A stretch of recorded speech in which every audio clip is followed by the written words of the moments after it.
As we know, Easter Sunday is just full of traditions, but you may not know their origins or their impact on our everyday lives.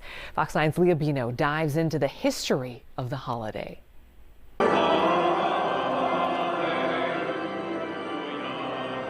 From church altars decorated with lilies to believers dressing up in their Sunday best, long-standing traditions predate any photographs of Christians celebrating the resurrection of Jesus. I mean, Easter is actually the oldest Christian holiday. It's the first one that we have any records of Christians celebrating specifically as a holiday. As Alex Weston, program associate at the James J. Hill House, explains, by the time the United States was in the process of being founded, Easter had become a controversial holiday. If you think of Europe in the 1500s, 1600s, 1700s, the same centuries the first colonies in America are being founded, those are years marked by religious warfare. You've got generations of fighting of Protestants versus Catholics, Protestants versus other types of Protestants, and a lot of these different denominations and sects celebrate Easter in different ways or place different bits of importance on what the holiday should mean. As we see through some of the archives from the Minnesota Digital Library, this resulted in Easter being celebrated in private, at churches and homes,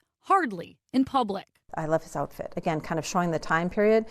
He's got the little sleeve protector, he's got a little hat, and he's clearly a greenhouse worker. The turn of the 19th century, around 1800 in America, July 4th and Washington's birthday are really the only big shared public holidays. Halfway through the 19th century, Weston points out there's a craving to unite America with holiday festivities, while simultaneously not being overly religious. So the Easter Bunny in the 1800s goes from being this specifically German tradition to something across Britain and America people are getting behind. Same with egg hunts, egg decorations. You know, there is religious symbolism there, so an empty egg can represent Christ's empty tomb, but it's not going to be divisive in any way. The White House egg roll tradition continues to be popular today, started in 1878 after public gatherings were banned in other open grassy spaces in Washington, D.C.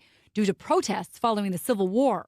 So seeing a political opportunity in 1878, President Rutherford B. Hayes says, the White House lawn is open. If you want to roll eggs in Washington, D.C., come to the White House. But no single event draws more attention than wealthy people who would stroll down the avenues after Mass for what became known as the Easter Parade. The wife of James J. Hill seemingly never missed a trip to New York for the spring spectacle.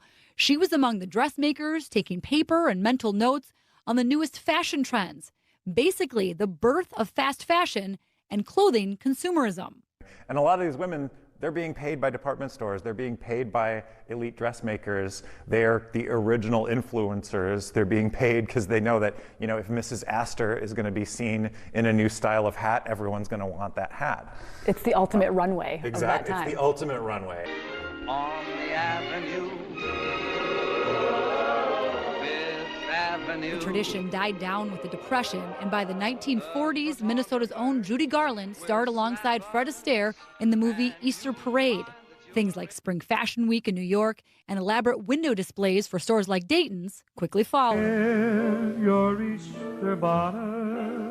So much of it, another chapter of the historic impacts of Easter traditions. Leah Bino, Fox 9.